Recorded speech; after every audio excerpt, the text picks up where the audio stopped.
Assalamualaikum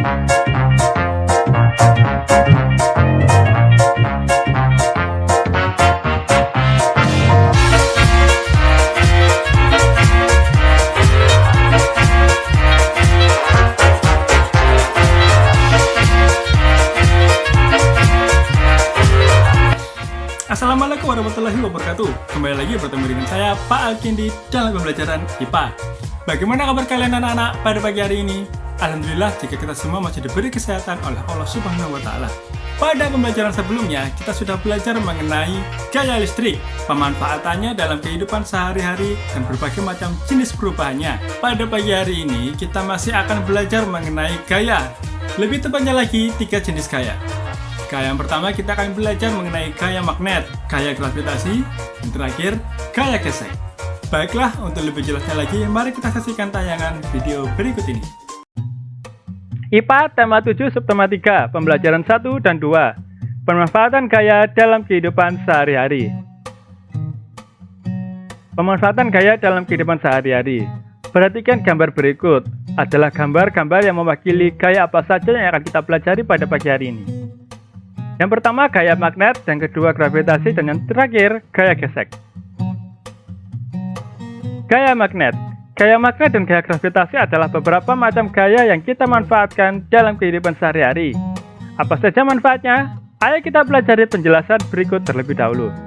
Gaya magnet adalah gaya tarik atau gaya tolak yang ditimbulkan oleh magnet terhadap suatu benda. Benda yang dapat ditarik dengan kuat oleh magnet disebut ferromagnetik, misalnya besi, baja, dan nikel. Namun, benda-benda yang dapat ditarik oleh magnet dengan sangat lemah disebut paramagnetik. Jadi bukan berarti kebal magnet, hanya saja sangat lemah hingga mungkin tidak terlihat oleh mata. Misalnya aluminium, kaca, dan kayu. Sifat-sifat magnet. Yang pertama, magnet memiliki gaya tarik. Contoh benda yang dapat ditarik magnet antara lain benda yang terbuat dari besi dan nikel. Semakin dekat jarak benda dengan magnet, maka semakin kuat gaya tariknya. Namun, semakin jauh maka juga akan semakin lemah. Sifat-sifat magnet. Gaya tarik magnet dapat menembus benda-benda tertentu. Perhatikan gambarnya sebagai contoh.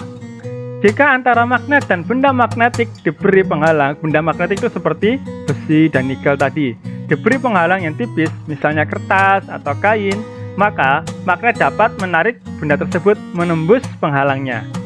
Tapi penghalangnya juga harus tipis. Sifat magnet yang ketiga, magnet memiliki 2 kutub, yaitu kutub utara dan selatan.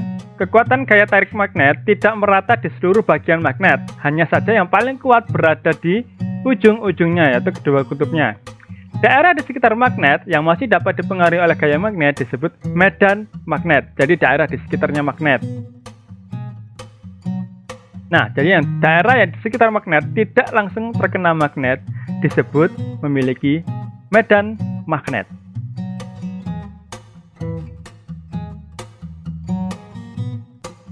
Sifat magnet berikutnya, berdasarkan asalnya, magnet dibedakan menjadi 2 macam, yaitu magnet alam dan magnet buatan. Jadi magnet itu ada yang terbuat dari alam, ada batu-batu tertentu, batu-batu khusus yang memiliki kekuatan magnet yang dapat menarik besi. Jadi sudah ada diciptakan oleh alam. Namun, magnet jenis yang kedua adalah magnet buatan manusia yang sengaja dibuat manusia. Entah itu dengan cara menggesek-gesekkannya dengan magnet atau dengan cara elektromagnetik. Itu adalah magnet buatan manusia. Berikut adalah contoh-contoh magnet buatan manusia. Ada magnet batang, magnet jarum yang biasanya untuk kompas, ada silinder, ada magnet U, ada magnet ladang. Nah, sekarang kita belajar mengenai pemanfaatan magnet dalam kehidupan sehari-hari. Ujung gunting untuk memudahkan mengambil jarum jahit. Biasanya ujung gunting memiliki kekuatan magnet, tidak besar, tetapi untuk bisa mengambil jarum. Jadi kita tidak kesulitan mengambil jarum karena jarum sangat kecil dan sangat sulit diambil dengan tangan. Lebih mudah jika menggunakan magnet. Bel listrik juga memiliki magnet untuk memukul lonceng. Papan catur, kalau kalian pernah main, di bawah biasanya ada magnetnya agar tidak mudah terguling. Kompas sebagai penunjuk arah utara selatan, itu fungsi lain dari magnet. Dinamo, sepeda, dan generator juga memiliki magnet di dalamnya yang menggerakkan dinamonya hingga bisa membangkitkan tenaga listrik. Alat untuk mengangkat benda-benda dari besi, biasanya di tempat pembuangan akhir atau di tempat pembuangan benda-benda logam seperti mobil atau barang-barang elektronik, biasanya terdapat alat besar yang bisa mengangkat benda-benda dari besi. Contohnya di gambar A. Dengan menggunakan magnet, bisa lebih mudah memindahkan barang-barang rongsokan dari besi. Dan B adalah contoh gambar pemanfaatan magnet dalam dinamo sepeda untuk menyalakan listrik. Yang terakhir di gambar C adalah contoh pemanfaatan magnet dalam bentuk kompas. Ini semua bisa kalian lihat di halaman 102 di buku paket kalian. Sekarang kita lanjut ke gaya berikutnya, gaya gravitasi. Gaya gravitasi adalah gaya yang menarik semua benda menuju ke arah bawah. Gaya gravitasi terdapat semua benda pasti terpengaruh oleh gravitasi. Semakin berat benda, semakin besar gaya gravitasinya. Semakin besar, maka semakin kuat dia akan tertarik ke bawah. Gaya gravitasi bumi adalah gaya yang ditimbulkan oleh tarikan bumi. Planet-planet lain di luar angkasa sana juga memiliki gaya gravitasi. Matahari juga punya gaya gravitasi. Nah, karena kita berada di bumi, maka kita dipengaruhi gaya gravitasi bumi. Bumi adalah benda yang sangat besar, sehingga gaya gravitasinya juga sangat besar. Gaya gravitasi bumi menyebabkan benda-benda di bumi tidak melayang di udara. Besar kecilnya gaya gravitasi dipengaruhi oleh jarak benda tersebut dari pusat bumi. Jadi semakin tinggi, semakin jauh benda tersebut dari bumi, maka pengaruh gravitasinya juga semakin kecil. Semakin dekat ke tanah atau pusat bumi, maka gaya tariknya juga semakin besar. Pemanfaatan gaya gravitasi dalam kehidupan sehari-hari. Nah, saat berjalan, gaya gravitasi bumi menarik berat tubuh kita, jadi kita tetap seimbang. Yang kedua, gaya gravitasi bumi menarik semua benda ke bumi, menjaganya agar tetap pada tempatnya. Yang ketiga, gaya gravitasi bumi menarik air jatuh ke bawah. Bayangkan jika tidak ada gravitasi, airnya tidak akan mengalir ke bawah dan tidak akan bisa sampai ke daerah-daerah yang lain. Yang keempat, untuk memanfaatkan sebagai hiburan. Gaya gravitasi dimanfaatkan untuk hiburan dalam hal terjun payung. Gaya gravitasi menarik orang yang sedang terjun payung hingga jatuh ke tanah.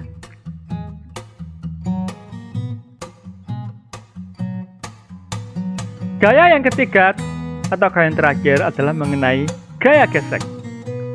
Perhatikan gambar. Gaya gesek adalah gaya yang terjadi jika dua permukaan benda saling bergesekan. Besar kecilnya gaya gesek dipengaruhi oleh permukaan kedua benda yang bergesekan. Semakin halus permukaannya, maka gaya geseknya semakin kecil, semakin licin. Semakin kasar permukaan, gaya geseknya akan semakin besar. Contohnya aspal, itu kasar. Lantai kita ubin tackle itu licin, halus permukaannya. Gaya gesek ada yang menguntungkan, ada juga yang merugikan. Contoh gaya gesek yang menguntungkan antara lain alas sandal dan sepatu. Dibuat dari bahan karet agar pemakainya tidak mudah terpeleset. Jadi kita membuat gaya geseknya semakin besar agar kita tidak terpeleset. Gaya gesek juga terjadi pada rem sepeda untuk memperlambat laju sepeda. Ini adalah contoh-contoh gaya gesek yang menguntungkan dengan cara memperbesar gaya gesek. Lalu, sepatu sepak bola juga diberi pull atau seperti duri-duri pada bagian bawah, memperbesar gaya gesek agar pemakainya tidak mudah terpeleset. Ban mobil juga sama. Ban mobil, ban sepeda memiliki ukiran-ukiran tertentu agar memperbesar gaya gesek, agar semakin kasar dan kita semakin mudah untuk berjalan dan tidak tergelincir. Berikutnya masih di halaman 110, pemanfaatan gaya gesek yang merugikan.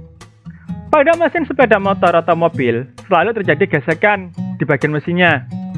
Gesekan itu akan membuat mesin cepat rusak. Untuk mengurangi gesekan, maka perlu diberi pelumas atau pelicin agar memperkecil gaya gesek. Gaya gesek yang besar akan merusak benda, mengikis. Tetapi, semakin kecil gaya gesek, maka bendanya akan semakin awet. Karena itu, mesin mobil, mesin motor perlu diberi oli agar gesekannya semakin mulus, semakin kecil, dan lebih awet mesinnya. Ban mobil, ban sepeda motor, jika sudah lama dipakai, lama-kelamaan akan halus atau gundul. Nah, ban-ban yang halus seperti gambar di depan, seperti gambar yang saya tayangkan, membuat kendaraan akan mudah tergelincir jika terjadi hujan. Berkendara di tengah hujan dengan ban yang gundul atau halus seperti ini membuatnya akan mudah terpeleset, ngepot, kemudian terjadi kecelakaan. Itu contoh gaya gesek yang merugikan. Jadi, jika sudah gundul, harus segera diganti ban yang baru, yang masih ada pola-polanya, ulirannya, agar tidak mudah tergelincir. Cara memperkecil gaya gesek: memakai pelumas. Pelumas dapat mengurangi gesekan yang terjadi pada mesin sehingga mesin tidak cepat rusak. Lalu, memperkecil luas permukaannya. Dengan memperkecil luas permukaannya, maka gaya geseknya akan semakin kecil. Contohnya, haluan pesawat terbang. Bentuknya ramping dan runcing agar mudah melewati udara. Bayangkan jika tubuh pesawat terbang tersebut lebar, maka akan mudah diterpa oleh angin dan tidak bisa terbang dengan cepat. Agar mampu terbang dengan cepat, maka dibentuk seramping seruncing mungkin untuk menembus gaya gesek melalui udara. Seperti bentuk kereta peluru. Kalian bayangkan, kereta-kereta peluru yang dari Jepang itu bentuknya sangat ramping dan juga lancip, agar mudah menembus gesekan udara. Jadi, luas permukaannya diperkecil. Memberi roda pada benda. Pemberian roda pada bidang sentuh merupakan salah satu cara memperlicin permukaan. Contohnya, lebih mudah memindahkan lemari yang tidak ada rodanya atau lemari yang ada rodanya. Lemari yang kalau nggak ada rodanya kita tarik akan terasa berat karena permukaannya besar, gaya geseknya juga besar. Akan tetapi jika lemari tersebut kita beri roda, maka permukaan yang menyentuh lantai semakin kecil karena hanya ujung rodanya saja, membuat menarik lemari menjadi lebih mudah. Memperhalus permukaan benda. Permukaan benda yang halus membuat benda menjadi lebih mudah bergerak. Contohnya, jalan raya yang beraspal bertujuan untuk memperkecil gesekan antara ban kendaraan dengan jalan, sehingga kendaraan lebih mudah meluncur. Nah, berikut adalah cara memperbesar gaya gesek. Yang tadi memperkecil, membuatnya jadi lebih licin, menjadi lebih cepat, menjadi tergelincir. Nah, berikutnya, cara memperbesar gaya gesek. Membuat alur dan corak kasar pada permukaan benda. Contohnya tadi di ban dan di alas sepatu. Memiliki pola-pola tertentu yang mana fungsinya memperbesar gaya gesek agar tidak mudah terpeleset atau tergelincir. Melapisi permukaan benda dengan karet. Karet juga merupakan benda yang dapat memperbesar gaya gesek. Yang ketiga, memperluas bidang permukaan. Contohnya, parasut. Menurut kalian, parasut mana yang lebih cepat jatuh? Yang lebar atau yang kecil? Semakin lebar, maka akan semakin lama melayang. Semakin lebar sayapnya pesawat, maka semakin lama terbangnya. Kalau parasutnya kecil, bidang permukaannya kecil, maka semakin cepat. Gaya geseknya dengan gaya gesek apa? Udara. Gesekan antara parasut dengan udara. Di udara, bukan berarti tidak ada gaya gesek. Gaya gesek adalah gesekan antara dua benda. Meskipun tidak terlihat, terjadi gesekan antara udara dengan parasut. Nah, sekian materi gaya untuk hari ini. Tugas yang pertama, kalian buka halaman 104, kemudian kalian centang mana yang termasuk menggunakan gaya magnet, mana yang termasuk menggunakan gaya gravitasi. Halaman 104 dan 112 hanya dicentang saja, kemudian hasilnya difoto. Kalian kerjakan langsung di buku paketnya saja, tidak perlu menyalin. Kalian centang semua, mana yang termasuk gaya magnet, mana yang termasuk gaya gravitasi, mana yang memperbesar gaya gesek, mana yang memperkecil gaya gesek. Langsung dicentang saja, kemudian hasil difotokan dan dikirimkan ke wali kelas masing-masing. Ini baru tugas yang pertama. Tugas yang kedua seperti biasa, mengerjakan buku paket Tamaga evaluasi 3 IPA halaman 133 nomor 13 sampai 18 di buku tulis. Hasil difoto dan dikirimkan ke wali kelas masing-masing. Selamat mengerjakan dan tetap semangat dan jaga selalu kesehatan. Wassalamualaikum warahmatullahi wabarakatuh.